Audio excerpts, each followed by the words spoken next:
I'm Michael, and I'm a project manager and a game producer, but I also dabble a bit into game design, a bit into narrative design, and a little bit in composing music as well. So I graduated from before I went to university. Right out of high school, I graduated from Humber College, pursuing my advanced diploma in game programming because that was the name of the dev program that they had. Mm-hmm. I originally wanted to enter the industry as a programmer, but then later on realized that programming is not for me.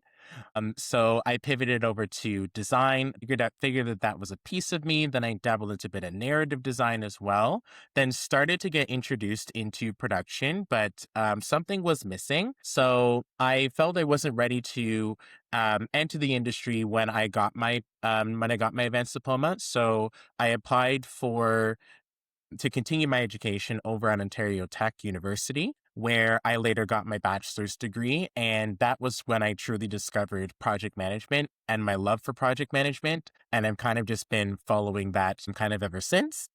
Mm-hmm. In the industry, earlier this year on January 5th of 2026 is when I actually accepted my first ever job in the industry as a product intern at Big Breaking Games, which I'm super duper happy about. And I actually just a fun fact, actually just a couple days ago, I was actually talking to them about potentially extending my contract. We're actually Mm. just waiting for one of the leadership members, I believe, to come back from their vacation to potentially build a case for extending my contract and stuff, which Mm-hmm. hopefully turns into something that's very, very good where I come back eventually and be like, hey, I extended my contract. Yeah. But no, it's been a great opportunity working for them, and they've been a great team, and I'm hoping to stick with them long term. Outside of that, I run my own studio called Elios Games, and we're working on our first game called Kibo and the Cursed Lands, Okay. which is a third person action RPG that we're very, very excited to be releasing the demo, hopefully very, very soon. I'm just putting in some finishing touches here and there, but we're very excited and very proud of the work that we've done. Mm-hmm. So stay tuned for that. You probably have already seen it on like my LinkedIn posts or any socials or anything like that, but stay tuned for more information on that. More info is coming up. We're very, very excited. And yeah, outside of that, I am a board member of the International Game Developers Association here in Toronto. I sit as their communications director where I help with promoting their events and material on socials. So I help with that and also coming up with different strategies to kind of make our in-person events more engaging as well. Mm-hmm. I am also an event coordinator at Cave Bear Games, where I do similar work as I do with the IGDA, where I help to create different online events, help with connecting more developers with more like-minded people, and just creating a community where all developers can connect and thrive. Okay. And then I am a research team lead as well at entry level, where we help with different research strategies and initiatives to help get underrepresented games the platforms that they deserve, because there's a lot of indie games that are underrepresented, but they need that kind of like boosted incentive to be publicized, and that's Mm-hmm. something that we do to kind of help boost their publicity as well. So it's just something that I've really, really enjoyed to do. And I mean, I like to think that I'm a gamer. At least I think I play games here and there. Yeah. But games is definitely this industry is a super duper big passion of mine. I love the work that I do in this industry, and I wouldn't regret it. I wouldn't, change it for anything else. Cool. And that's pretty much me. Yeah. What were you playing growing up to, create the fervor to want to make games, want to be in the game industry? That's a good question. I mean, when I was, I guess kind of like the first few games, again, games that I remember playing, because I don't really remember all of the games I played when I was a kid. Mm. But like I grew up kind of like with the Cartoon Network times. Okay. Yeah. And with the Y8 times, oh, rest in peace Y8, because Hmm. Y8 was definitely stuff that I played a lot as a kid. But I would say my first kind of like mainstream game that I played was actually Pokemon Platinum. That's the Okay. one that I remember, but it was definitely like the Pokemon series is definitely something that I grew up with because I even played the Mystery Dungeon series, Okay. Yeah. the mainstream games as well. So, and then you have like your old games, kind of like Galaga, Asteroids, Pac-Man, Miss Pac-Man, Donkey Kong, and all of that stuff. So kind of just like a blend of all of the names that I'm listing out, just kind of like sparked the interest of, even playing games itself. Mhm. And I mean, Mario Kart, obviously. Yeah. But it's kind of just those things that kind of help to, build the foundation for why I kind of wanted to pivot. And I Mhm. mean, I talk about games all the time, Right. and it's kind of just something that just made sense. But yeah, that's the answer to that. Cool. Being a creative director, what is your day-to-day, I guess, responsibilities? Like, what is it that a creative director does in your role as far as like the things that you're touching, your points of view, stuff like that? For sure. So, as a creative director for my own studio, I am in charge of ensuring that all developers are kept on track, that all developers are following tasks and following the directions that the leadership team and myself kind of set out. Mhm. And I'm just ensuring that everybody coming into the projects and into our studio is onboarded with all of the material that they need to be able to succeed in the roles that they want. For initiative, and something that I always stand by that me and the leadership team have developed, is we want our team leads to be able to lead their teams effectively, with us just kind of assisting the direction of their leadership, but not Mhm. overstepping. Right. So we're just what I always do is just ensure that the team morale is boosted. I always am the one kind of going out to different events to continue to have conversations about the work that we're doing, to continue to show people what we've developed, give people updates, invite people into our communities and all of that stuff. So I'm more Mhm. of the public facing person, which is Yeah. perfectly fine because I'm an extrovert naturally, so it's perfectly fine. Yeah. But I help with ensuring that the public is in the know about what we do and what we're developing. And I'm the one that just ensures the entire direction for all of our projects is streamlined and organized and always efficient. And I guess as far as your company, is this your first game or have you worked on a couple games? Like what's sort of the timeline of, you starting your own company and stuff like that? For sure. So as a company, it's our first. Okay. As individuals, it's not our first. Mhm. Leading up to this game, there isn't like a clear path that I kind of took. I just Mhm. like throughout college, I've always known that I wanted to start like my own studio and start my own project and something big to just work on. I just Mhm. never really had the opportunity. And then I kind of just said, well, okay, you know what? Let's just do it. And it was during the heights of COVID, which was not an incredible time to start, but it was during the heights of COVID that I started to at least round people up together and get this kind of thing started. And it's been one heck of a roller coaster to say the least, Mhm. but it's been a roller coaster that I'm glad that I took the opportunity to do, because I'm really happy with all of the progress that we've made and the connections that we've made along the way. As for me personally, what I've worked on beforehand, and even actually not just beforehand, even like during, because I always like to do different game jams and stuff like that. Mhm. One notable project that I will mention, this was actually after, my studio was already developed. One notable project I will mention is actually no, two. Both of them were after. One of them is called Factory Reset, which I actually did for a game jam called the Boss Rush Jam, which Okay. is our game that kind of follows the style of It Takes Two, where it's a boss rush game that's centered around different themes, which kind of encompasses different emotions in the context of the story, but all done through just, single boss to boss type style of combat, which is a really, really fun game that we developed in about a month, which you can actually find on my page. Again, it's called Factory Reset. You can find that actually on my LinkedIn page. I linked the project there in my list of projects. And another project that I did, which is actually for a horror jam, it's called A Dancer's Demise in Silk, which is actually the top 22. It was ranked number 22 out of 87 entries, Hmm. which we're super duper happy about. Considering that was actually my first ever horror game Mhm. excuse me, that's a lie. My first ever horror game jam that I was part of. Okay. So it was a really, really rewarding thing to be part of. And it's a narrative based, it's a narrative game rather than, action RPG kind of style game. So it's a different shift even for me, but a really, really cool, a cool kind of a shift for us to work on. And those are things that like I've worked on, but I actually have developers that one of them worked on a game called Skyweaver, I think it's called. Her name is Cindy, which shout out Cindy Vu. By the way, she's an incredible, incredible addition to my team. And she's worked on some crazy stuff. And, Skyweaver is definitely notable one to mention. But I've Mm-hmm. even had one of the developers actually work on Final Fantasy VII, Okay.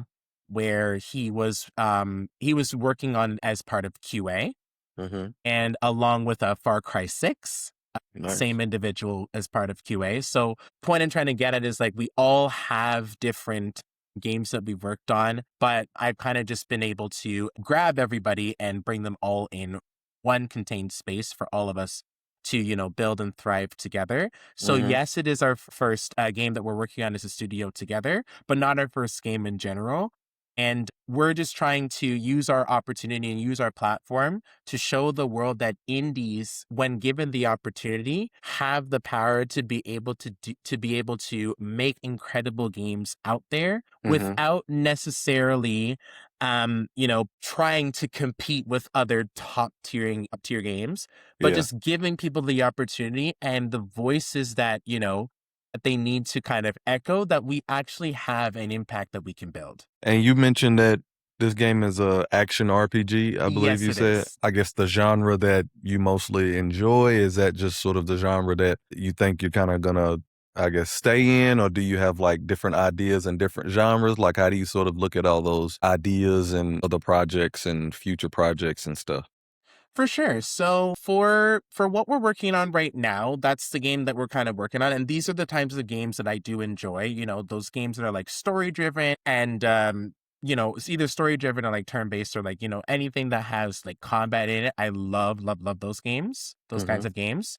And I feel like those are kinds of games that we're gonna be sticking with, because most of us on the team are people that like that genre, are familiar with that genre, and have worked in that genre before. Mm-hmm. So I feel like those are going to be the types of games that, we're going to be sticking with. Obviously, I'm not going to say 100%, yeah, this is what we're going to be sticking with, because you never know. Right. With game development constantly changing, you never want to, close doors. Mm-hmm. For future projects, there's always an open door. Mm-hmm. Kibo and the Cursed Lands is actually like it's one that's very personal to me. It's a journey about self-discovery, Okay. which I know it's something that, a lot of people are still trying to figure out, like who they are as people, Mm-hmm. which, it's a hard thing to do, especially with, young people like myself. It's hard. With people trying to constantly tell you who you are or what you're supposed to be, Mm-hmm. instead of giving people the space to be who they want to be. That's kind of like on a personal note what my game is about. And I'm excited for people to experience the story that we've worked so hard to create. In terms of future games, we have been talking about putting together some sequels for this journey, but for future games, there's always an open door. This is kind of this our first game. Is the hope with it is it's gonna be setting the tone for what's to come a little bit later. Okay. But yeah, for future games, nothing is necessarily concrete at the moment, but there's always an open door for any sort of possibilities on what we could create. But we are most likely going to be sticking with the action RPG genre as our main genre. The project, does it have a release date already, or a demo, or like what sort of state is it in currently, and what are you sort of looking to do with it? I guess here in the nearest future. Like, are you going to be showing something pretty soon? Like, what's the plan around it? So our demo, we don't have a release date yet. Okay. But for our demo, it is going to be out very, very soon. We're very close to releasing it. Mm. I don't have a date quite yet, but you will know when I boast about it on socials. Okay.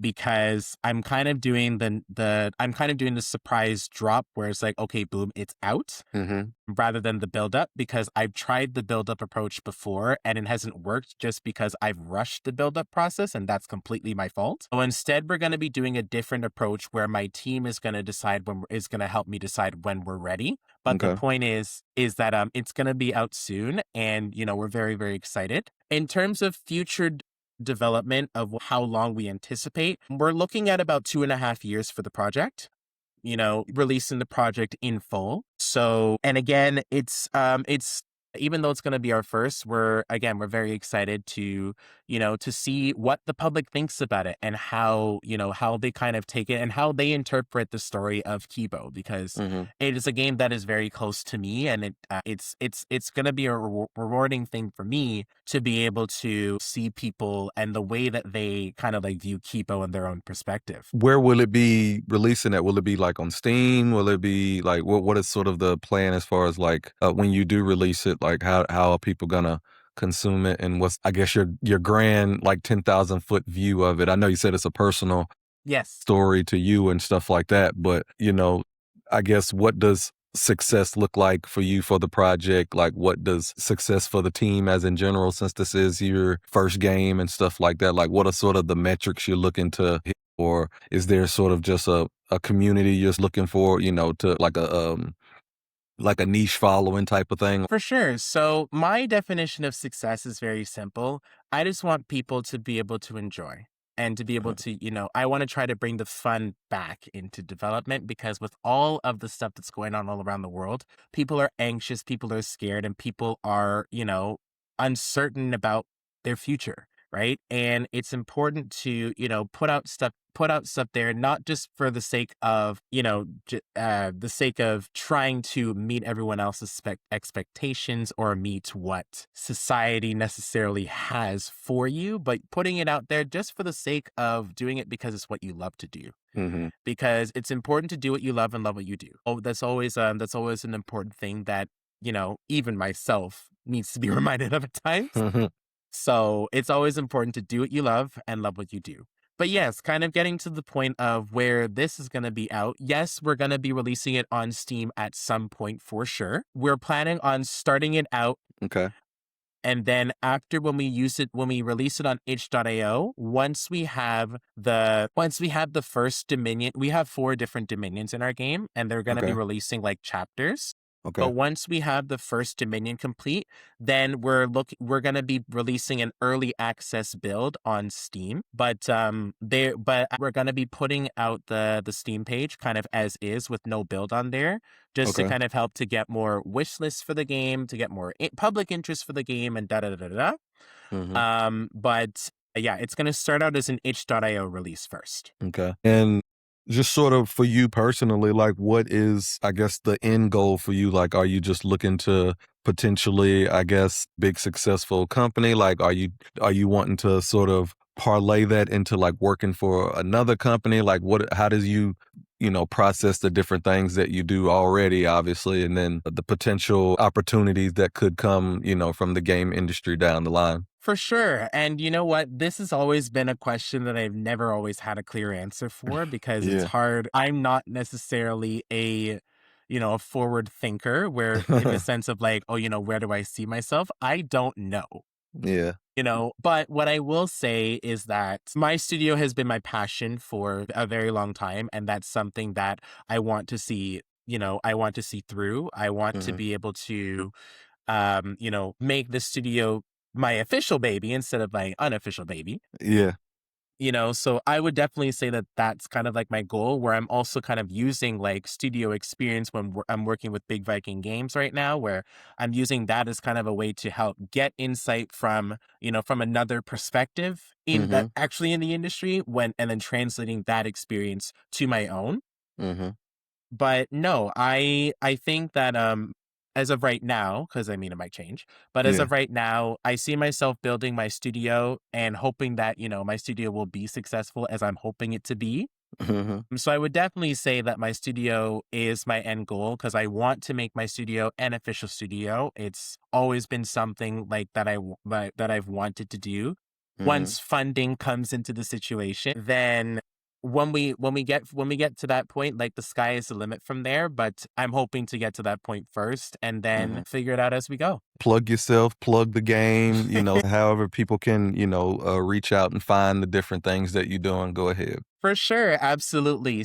So, first off, thank you very much. Absolutely love this interview. If you want to stay up to date with me, you can find me on LinkedIn at Michael Wilson, which is my name. I'll probably be like the third profile on there because there's a lot of Michaels, Yeah. but just look for the black person and it's probably me. So you can find me on there. If you want to find me on Instagram, you can find me at Sanity. So it'll be MWIL1LSANITY. So you can find me on there using that. You can also stay up to date with like what I do with my studio, where Mhm. we actually have Linktree that Okay. has all of our socials for like the studio. We have our community Discord server, we have Instagram, we have Twitter because I refuse to call it X. We have our YouTube page and we have TikTok as well. So they're welcome to keep up with me there. If for some reason like you're on Discord and you want to add me on Discord, feel free to add me as well. My username is Wilsanity with an underscore at the very end. So I'm always open to make more connections and always open to meet new people. So feel free to connect with me on those. Cool.